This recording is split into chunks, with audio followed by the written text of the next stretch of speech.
모든 의학적 상태 중에서 통풍은 매우 신비로운 질환으로 보입니다. 이론상 우리는 퓨린 함량이 높은 음식을 너무 많이 섭취하고 있습니다. 퓨린에서 분해된 요산이 결정체를 형성하여 엄지발가락에 침착된다는 것이죠. 그런데도 저퓨린 식단을 따르는 많은 사람들이 통풍을 완전히 없애지 못하는 것 같습니다. 또한 약물을 복용하는 사람들은 그 약물들이 유발하는 부작용을 싫어합니다. 그래서 오늘은 다른 접근법을 활용한 매우 효과적인 통풍 치료법을 소개해 드리겠습니다. 하지만 먼저 여러분이 꼭 알아야 할 통풍에 관한 매우 흥미로운 사실들을 언급하고 싶습니다. 신체 내 요산의 대부분은 내인성, 엔다저너스, 원천에서 유래합니다. 내인성이란 무엇을 의미할까요? 이는 신체 자체에서 생성된다는 뜻입니다. 알겠습니까? 신체에서 이 요산을 만들어내는 것입니다. 식이로부터 외부적으로 유입되는 요산은 극히 일부에 불과합니다. 통풍 발작을 경험하는 사람들의 50%는 정상적인 요산 수치를 보입니다. 그리고 이 요산 결정체로 형성되는 결정들은 통풍 발작을 경험하거나 느끼는 정확한 위치에조차 존재하지 않습니다. 물론, 다른 요인은 유전적 요인입니다. 알다시피, 통풍의 원인을 파악할 수 없다면 아마도 유전자 때문일 것입니다. 그게 그들이 말하는 것입니다. 하지만 이 논리에도 몇 가지 결함이 있습니다. 통풍에 대한 유전적 경향성은 존재하지만 주로 호주에서 두드러집니다. 호주인 20명 중 1명은 유전자 때문에 통풍을 앓는다고 생각합니다. 하지만 통풍 유전적 소인을 가진 사람들 중 실제로 통풍 발작을 겪는 사람은 10%에 불과합니다. 이 분야에는 정말 혼란이 많습니다. 말도 안 되는 일이죠. 그리고 분명히 통풍 발작 시 통증은 반드시 조직을 파고드는 결정체에서 오는 것이 아닙니다.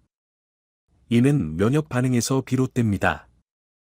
요산 결정에 의해 어떤 면역 반응이 유발되는 것입니다. 그것이 염증을 일으키는 원인입니다. 그렇다면 통풍 발작에는 어떻게 대처해야 할까요? 글쎄요, 제가 발견한 바에 따르면 사람들이 탄수화물, 특히 설탕, 과당, 고과당 옥수수 시럽, 알코올, 특히 맥주를 끊으면 그 변화만으로도 통풍 관련 많은 문제가 해결됩니다. 하지만 그렇게 해도 여전히 발작이 발생하는 사람들이 있습니다. 그렇다면 어떻게 해야 할까요? 통풍에 대해 우리가 알고 있는 한 가지 사실은 요산 결정이 형성되고 면역 체계가 이에 반응하기 위해서는 체내 pH가 산성 쪽으로 기울어져야 한다는 것입니다. 우리는 이 사실을 알고 있습니다. 이 데이터를 바탕으로 소변 알칼리화 요법과 같이 신체를 약간 알칼리화하면 즉각적인 완화를 얻을 수 있습니다. 알칼리화란 pH를 덜 산성으로 만드는 것을 의미합니다. 그러니까 저탄수화물 식이요법인 케토제닉 다이어트와 간헐적 단식을 병행한다면 정말 좋은 상태가 될 거예요. 그렇다면 소변을 알칼리화하는 가장 좋은 방법은 무엇인가요? 탄산수소 나트륨이 가장 주요한 방법입니다. 부작용이 가장 적을 거예요. 여기서 말하는 건 베이킹소다입니다. 복용법을 알려드리기 전에 일부 사람들은 나트륨에 민감할 수 있습니다. 고혈압으로 인해 저염식이를 하고 있을 수 있습니다. 그런 상황이라면 대신 구연산칼륨을 사용하는 것을 권장합니다. 하지만 베이킹소다가 효과가 조금 더 좋습니다. 물론 베이킹소다와 물의 맛이 항상 좋은 건 아닙니다. 그래서 제가 복용한다면 구연산칼륨을 조금 섞어 드시길 권합니다. 하지만 꼭 그럴 필요는 없습니다.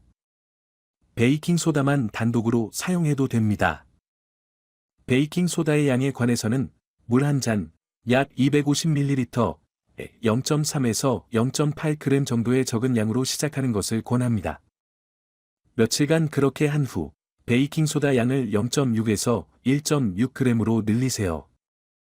그 다음 1.2에서 3g으로 더 늘리세요. 모두 250ml 물에 타서 드세요. 통풍 발작의 심각도에 따라 하루에 한 번, 2번 또는 3번 공복 상태에서 시도해 볼 수 있습니다.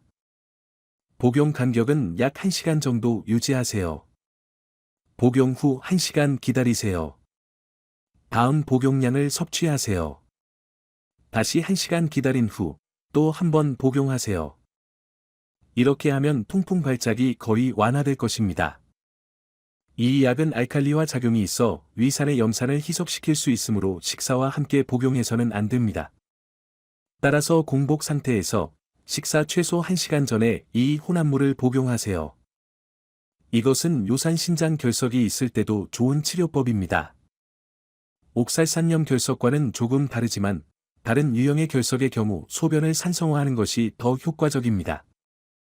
이제 제가 언급하고 싶은 또 다른 연구는 경피적 중탄산나트륨 사용에 관한 것입니다.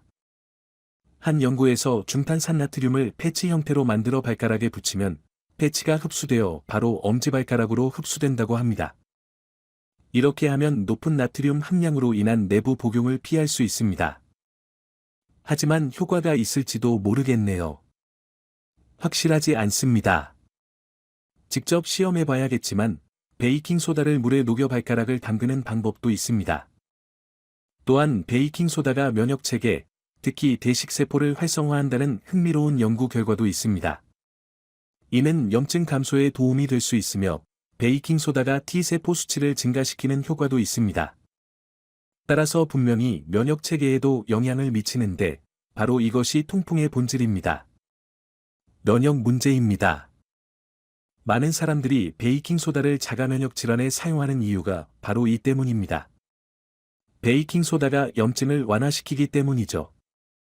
통풍에 대해 알아야 할 또 다른 점은 대사증후군 환자에게서 통풍 발생률이 매우 높다는 것입니다. 이는 탄수화물 과다 섭취를 의미합니다. 그래서 보통 내장육이나 붉은 고기 등을 먹는 사람들은 맥주나 탄수화물 음식을 함께 섭취하는 경우가 많습니다. 그래서 우리는 고기 자체가 통풍 발작을 유발한다고 전혀 생각하지 않습니다. 사실, 많은 사람들이 고기만 먹는 식단을 시작하면 통풍이 사라집니다. 하지만 케토제닉 식단을 따르는 사람들은 잘하고 있지만 보통 잘못된 탄수화물을 조금씩 추가하고 있습니다. 그들은 우리가 권장하는 방식대로 케토제닉 다이어트를 하지 않습니다. 일종의 케토제닉 다이어트를 하고 있는 셈이죠. 그래서 매우 엄격한 케토제닉 식단을 시작하면 훨씬 더 나은 결과를 보입니다. 통풍이 있다면 피해야 할 몇 가지 핵심 사항이 있습니다. 첫 번째는 물론 당분과 모든 형태의 설탕, 여기에는 말토덱스트린도 포함됩니다. 둘째, 정제된 곡물과 정제된 탄수화물을 모두 제거해야 합니다.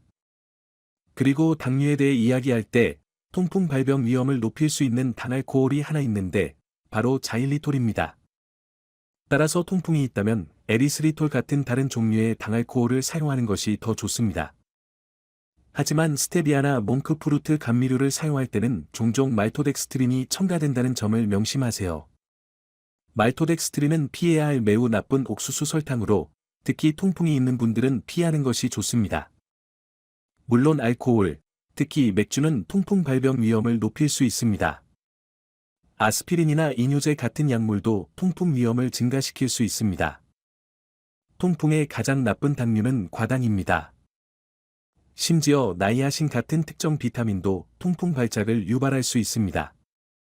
나이아신은 콜레스테롤 문제가 있는 사람에게 정말 좋습니다. 이는 과학적으로 완전히 입증된 사실입니다. 하지만 통풍이 있다면 다른 형태의 비타민 B3를 섭취하는 것이 훨씬 좋습니다. 바로 나이아시나마이드입니다. 자, 이것이 홍조를 유발하지 않는 형태의 나이신입니다. 따라서 나이아시나마이드는 통풍과 관절염에는 도움이 되지만 반드시 콜레스테롤에는 그렇지 않을 수 있습니다. 하지만 통풍 발작이 없다면 니아신을 복용하는 것이 더 나을 것입니다.